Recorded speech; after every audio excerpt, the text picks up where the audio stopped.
जय हिंद मेरे प्यारे दोस्तों। आज है 23 जनवरी 2025 और आज के जितने भी महत्वपूर्ण करंट अफेयर्स होंगी और स्टैटिक जीके होंगी वो सभी हम इस वीडियो में डिस्कस करेंगे। तो आइए शुरू करते हैं आज का महत्वपूर्ण current affairs with static GK.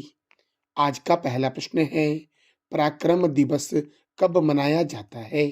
तो यह मनाया जाता है प्रत्येक वर्ष 23 जनवरी को। याद रखना, पराक्रम दिवस कब मनाया जाता है? तो 23 जनवरी को मनाया जाता है पराक्रम दिवस। अब देखो दोस्तों, पराक्रम दिवस क्यों मनाया जाता है? तो नेताजी सुभाष चंद्र बोस की जयंती को चिन्हित करने के लिए पराक्रम दिवस प्रत्येक वर्ष 23 जनवरी को मनाया जाता है।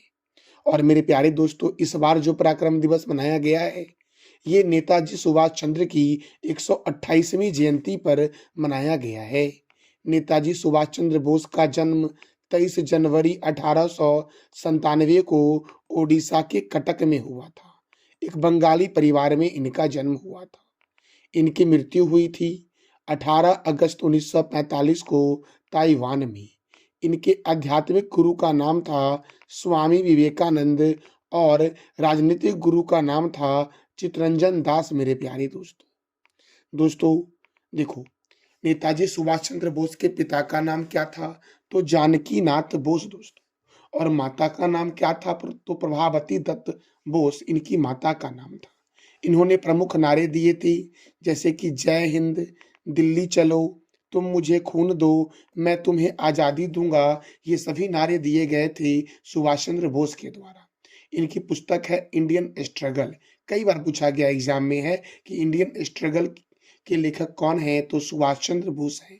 ऑल इंडिया फॉरवर्ड ब्लॉक की स्थापना 1939 में इन्होंने की थी और 1938 में कांग्रेस के अध्यक्ष निर्वाचित हुए थे हरिपुरा से।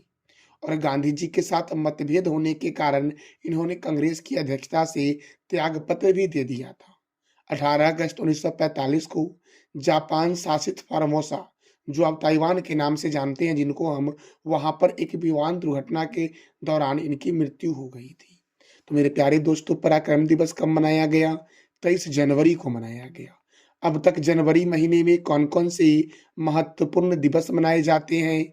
तो वैश्विक परिवार दिवस 1 जनवरी, DRDO स्थापना दिवस 1 जनवरी, विश्व अंतर्मुखी दिवस 2 जनवरी, अंतर्राष्ट्रीय मन एवं शारीरिक स्वास्थ्य दिवस 3 जनवरी, सावित्रीबाई फूले की जयंती 3 जनवरी, विश्व ब्रेल दिवस 4 जनवरी, राष्ट्रीय पक्षी दिवस 5 जनवरी को मनाया जाता है, राष्ट्रीय प्रौद्योगिकी दिवस 6 जनवरी, विश्व युद्ध अनाथ दिवस 6 जनवरी, पृथ्वी परिभ्रमण दिवस 8 जनवरी, प्रवासी भारतीय दिवस 9 जनवरी, विश्व हिंदी दिवस 10 जनवरी, राष्ट्रीय युवा दिवस 12 जनवरी, 77वां भारतीय सेना दिवस 15 जनवरी को मनाया जाता है। और इस बार के सेना दिवस का थीम था समर्थ भारत सक्षम सेना। लोकपाल दिवस 16 जनवरी को मनाया जाता है। दोस्तों, आप बताओ कि भारत के प्रथम लोकपाल कौन थी? इसका जवाब दे दो आप कमेंट बॉक्स में। राष्ट्रीय स्टार्टअप दिवस कब मनाया गया? तो 16 जनवरी को। राष्ट्रीय पॉपकॉर्न दिवस 19 जनवरी और पेंगुइन जागरूकता दिवस 20 जनवरी को मनाया गया है। अगला प्रश्न है, हाल ही में कहाँ रक्त चूसने वाली मक्खियों की 23 प्रजातियों की खोज की गई है? तो अंडमान एंड निकोबार में रक्त चूसने वाली मक्खियों की 23 प्रजातियों के नाम अभी दर्ज किए गए हैं। तो अंडमान निकोबार में किया गया है। तो अंडमान निकोबार की राजधानी क्या है दोस्तों? इसका जवाब दे दो आप कमेंट बॉक्स में। अंडमान निकोबार में कितने द्वीप हैं? 572 द्वीप हैं। सिर्फ निकोबार में 19 द्वीप हैं। अंडमान निकोबार बंगाल की खाड़ी में स्थित है और सेलुलर जेल अंडमान द्वीप पर स्थित है। वीर सावरकर अंतर्राष्ट्रीय हवाई अड्डा अंडमान निकोबार में है। लैंडफॉल द्वीप जो है ये अंडमान के सबसे उत्तर में है। अंडमान की प्रमुख चोटी में दोस्तों सेंडल पिक उत्तरी Andaman, Mount Thuillier Great Nicobar, Mount Diavolo मध्य अंडमान और माउंट हैरियट दक्षिण अंडमान में स्थित है। अंडमान निकोबार की प्रमुख जनजाति है जरावा, सैम्पेन और सेंटिनलीज। कोको स्टेट जो है ये लैंडफॉल द्वीप को कोको द्वीप से अलग करती है। लैंडफॉल द्वीप को कोको द्वीप से अलग कौन करती है? तो कोको स्टेट। दोस्तों रॉस द्वीप जो है इसका दोस्तों रॉस द्वीप का नया नाम क्या है? तो सुभाष चंद्र बोस द्वीप। नील द्वीप का नया नाम क्या है? शहीद द्वीप। और हैवलॉक द्वीप का नया नाम क्या है? तो स्वराज द्वीप है। हैवलॉक द्वीप का नया नाम मेरे प्यारे दोस्तों देखो, कैंपेबेल राष्ट्रीय उद्यान, गलाथिया राष्ट्रीय उद्यान, रानी झांसी मरीन राष्ट्रीय उद्यान, माउंट हैरियट राष्ट्रीय उद्यान कहाँ है? तो अंडमान निकोबार में है। दक्षिण अंडमान एवं लिटिल अंडमान के बीच दक्कन पास है दोस्तों। दक्षिण अंडमान और लिटिल अंडमान के बीच कौन सा पास है? तो दक्कन पास। मध्य अंडमान निकोबार से भारत का एकमात्र सक्रिय ज्वालामुखी है जिसका नाम है बैरन द्वीप। तो भारत का एकमात्र एक्टिव वोल्केनो कौन सा है? तो बैरन द्वीप है जो मध्य अंडमान निकोबार में स्थित है। और उत्तर अंडमान निकोबार में नॉरकोंडम द्वीप स्थित है। दोस्तों नॉरकोंडम द्वीप जो है ये भारत का मृत ज्वालामुखी है और ये उत्तरी अंडमान निकोबार में स्थित है। अगला प्रश्न है, पहला ओलंपिक अनुसंधान सम्मेलन का आयोजन कहाँ हुआ है? तो गुजरात में आयोजित हुआ है पहला ओलंपिक अनुसंधान सम्मेलन मेरे प्यारे दोस्तों। अब गुजरात में हुआ है तो गुजरात की राजधानी है गांधीनगर। गुजरात के गवर्नर है आचार्य देवव्रत। गुजरात के मुख्यमंत्री हैं भूपेंद्र भाई पटेल। और यहाँ पर राज्यसभा 11 है, लोकसभा 26 है। काकरा पारा परियोजना ताप्ती नदी पर है। उकाई परियोजना ताप्ती नदी पर है और पनामा परियोजना ताप्ती नदी पर गुजरात में है। गिर राष्ट्रीय उद्यान कहाँ है दोस्तों? तो गुजरात में है।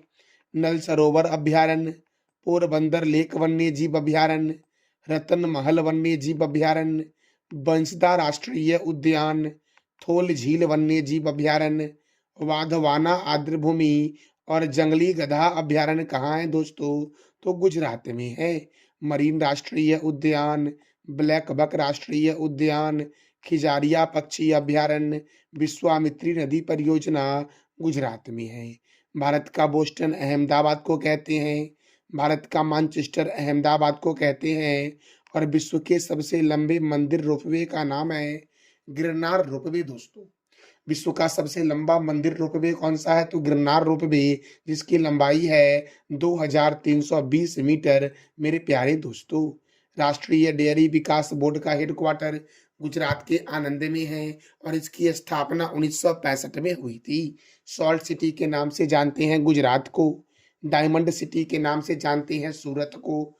दोस्तों सूरत कौन से नदी के किनारे है? इसका जवाब दे दो आप कमेंट बॉक्स में। विश्व का सबसे बड़ा स्टेडियम जो क्रिकेट वाला है वो नरेंद्र मोदी स्टेडियम है जो गुजरात के अहमदाबाद में है और अहमदाबाद साबरमती नदी के किनारे है। अगला प्रश्न है, अयोध्या में रामलला की प्राण प्रतिष्ठा की पहली वर्षगांठ कब मनाई गई है? अयोध्या में रामलला की प्राण प्रतिष्ठा की पहली वर्षगांठ कब मनाई गई है? तो 22 जनवरी को मनाई गई है दोस्तों। कब मनाई गई है? 22 जनवरी को। वैसे श्री राम जन्मभूमि तीर्थ क्षेत्र ट्रस्ट ने इसे 11 जनवरी 2025 को हिंदू पंचांग के अनुसार मनाया है। तो मेरे प्यारे दोस्तों अयोध्या कौन सी नदी के किनारे है? इसका जवाब दे दो आप कमेंट बॉक्स में। अगला प्रश्न है, जलवायु परिवर्तन के कारण किस देश का याला ग्लेशियर 2040 तक विलुप्त होने की संभावना है? दोस्तों देखो, जलवायु परिवर्तन के कारण कौन सा ऐसा देश है जहां पर स्थित है याला ग्लेशियर जो 2040 तक विलुप्त हो जाएगा, ऐसा संभावना है। तो याला ग्लेशियर जो है ये कहाँ है? नेपाल में है याला ग्लेशियर दोस्तों। कहाँ पर है? नेपाल में। अब नेपाल की राजधानी है काठमांडू। नेपाल की करेंसी है नेपालीज रूपी। नेपाल के प्रेसिडेंट हैं रामचंद्र पौडेल। नेपाल के प्राइम मिनिस्टर हैं केपी शर्मा ओली। और नेपाल की पर्यटक राजधानी क्या है? तो पोखरा है। प्रथम अंतर्राष्ट्रीय इंद्रधनुष पर्यटन सम्मेलन का आयोजन नेपाल की राजधानी काठमांडू में हुआ है। और नेपाल सर्वोच्च न्यायालय के मुख्य न्यायाधीश कौन बने हैं? तो प्रकाश मानसिंह बने हैं दोस्तों। भारत के सर्वोच्च न्यायालय के मुख्य न्यायाधीश कौन है? ये आप बता दो कमेंट बॉक्स में। अगला प्रश्न है, हाल ही में किस राज्य के मुख्यमंत्री ने भूमिहीन श्रमिकों को वार्षिक 10,000 प्रदान करने की योजना शुरू की है। दोस्तों, ऐसा कौन सा राज्य सरकार है जिसने यह घोषणा किया है कि जो भी श्रमिक हैं, जो भूमिहीन हैं, उनको वार्षिक 10,000 रुपये प्रदान करेंगे, ऐसा योजना बना रहा है या ऐसा योजना की शुरुआत की है? तो याद रखना, छत्तीसगढ़। दोस्तों, कौन है? छत्तीसगढ़। और छत्तीसगढ़ के राज्यपाल कौन है और मुख्यमंत्री कौन है? इसका जवाब दे दो आप कमेंट बॉक्स में। देखो, इंद्रावती राष्ट्रीय उद्यान, कंगार वैली राष्ट्रीय उद्यान, गुरु घासीदास बाघ रिजर्व, उदंती सीता नदी बाघ रिजर्व, लेमरू हाथी अभ्यारण्य, पिंगला बाघ रिजर्व छत्तीसगढ़ में है। दुधवा बांध महानदी पर छत्तीसगढ़ में है। गागरियल बांध महानदी पर छत्तीसगढ़ में है। स्वामी विवेकानंद हवाई अड्डा रायपुर में है। और चित्रकूट झरना भी छत्तीसगढ़ में है। दोस्तों, याद रखना, चित्रकूट झरना को ही भारत का नियाग्रा जलप्रपात कहते हैं। धान की डलिया के नाम से जानते हैं छत्तीसगढ़ को। छत्तीसगढ़ के पहले आदिवासी मुख्यमंत्री कौन हैं? तो विष्णुदेव साय। दोस्तों, वर्तमान में छत्तीसगढ़ के मुख्यमंत्री विष्णुदेव साय ही हैं। और छत्तीसगढ़ के पड़ोसी राज्य कौन कौन हैं? तो उत्तर प्रदेश, मध्य प्रदेश, झारखंड, ओडिशा, तेलंगाना, महाराष्ट्र और आंध्र प्रदेश है। अगला प्रश्न है, हाल ही में किस देश ने ड्रोन हमले से निपटने के लिए भार्गवस्त्र माइक्रो मिसाइल का परीक्षण किया है? तो भार्गवस्त्र माइक्रो मिसाइल का परीक्षण अपने प्यारे देश भारत ने किया है ड्रोन हमलों से निपटने के लिए, मेरे प्यारे दोस्तों। अगला प्रश्न है, देवेंद्र कुमार उपाध्याय किस उच्च न्यायालय के मुख्य न्यायाधीश बने हैं? तो दिल्ली उच्च न्यायालय के मुख्य न्यायाधीश बने हैं न्यायमूर्ति देवेंद्र कुमार उपाध्याय। दोस्तों, और न्यायमूर्ति आलोक आराधे को बॉम्बे उच्च न्यायालय का मुख्य न्यायाधीश नियुक्त किया गया है। मेरे प्यारे दोस्तों, अगला प्रश्न हमारा है, हाल ही में किस राज्य ने कवचम आपदा चेतावनी प्रणाली लॉन्च की है? तो कवचम आपदा चेतावनी प्रणाली जो है ये केरल के द्वारा लॉन्च किया गया है। अब केरल की राजधानी क्या है? तिरुवनंतपुरम। केरल की मुख्यमंत्री कौन है? दोस्तों, पिनराई विजयन। और केरल के गवर्नर कौन है? तो राजेंद्र विश्वनाथन आलेरकर केरल के राज्यपाल हैं। केरल में राज्यसभा सीट कितना है? तो 9 है। और लोकसभा सीट 20 है। याद रखना दोस्तों, पंपा सिंचाई परियोजना केरल में है। केरल को बोलते हैं मसालों का शहर। और केरल का त्योहार है ओनम। अरब सागर की रानी और पूर्व का वेनिस के नाम से जानते हैं कोच्चि को। पैराम्बिकुलम राष्ट्रीय उद्यान, पेरियार राष्ट्रीय उद्यान, साइलेंट वैली राष्ट्रीय उद्यान, अन्नामुदी-शोला राष्ट्रीय उद्यान, अरलम वन्यजीव अभ्यारण्य, इडुक्की वन्यजीव अभ्यारण्य, मालाबार वन्यजीव अभ्यारण्य केरल में है। इडुक्की परियोजना पेरियार नदी पर है।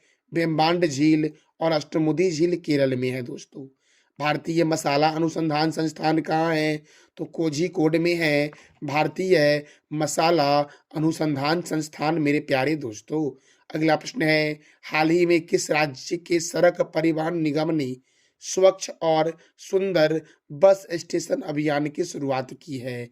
तो दोस्तों, महाराष्ट्र के द्वारा शुरू किया गया है स्वच्छ और सुंदर बस स्टेशन अभियान की शुरुआत। दोस्तों, महाराष्ट्र राज्य के सड़क परिवहन निगम द्वारा किया गया है। तो मैंने कई बार आपको बताया है महाराष्ट्र के बारे में। आज आप मेरे प्यारे दोस्तों बता दो महाराष्ट्र के महत्वपूर्ण स्टैटिक जीके के बारे में, क्योंकि मैंने कई बार आपको बताया है। ये था हमारा आज का महत्वपूर्ण करंट अफेयर्स। दोस्तों, मैं आपसे प्रत्येक दिन वीडियो के एंड में 3 प्रश्न करता हूं। मैंने जो कल किया था आपसे उसका आंसर जान लेते हैं एक बार हम। बेटी बचाओ बेटी पढ़ाओ की शुरुआत कब हुई? तो 20 जनवरी 2015 को हुई। विजय हजारे ट्रॉफी 2024 से 25 किसने जीता है? कर्नाटक ने। फ्लेमिंगो महोत्सव कहाँ आयोजित हुआ? तो आंध्र प्रदेश में हुआ है। आज का आपका 3 प्रश्न है, कवचम आपदा चेतावनी प्रणाली कहाँ लॉन्च हुआ है? पराक्रम दिवस कब मनाया गया है? और जय हिंद का नारा किसने दिया था? तो इस तीनों प्रश्नों का जवाब देना है आपको कमेंट बॉक्स में। ये था हमारा आज का महत्वपूर्ण current affairs with static GK. इसका पीडीएफ आपको टेलीग्राम पे मिलेगा, जिसका लिंक वीडियो के डिस्क्रिप्शन बॉक्स में है। थैंक यू सो मच मेरे प्यारे दोस्तों।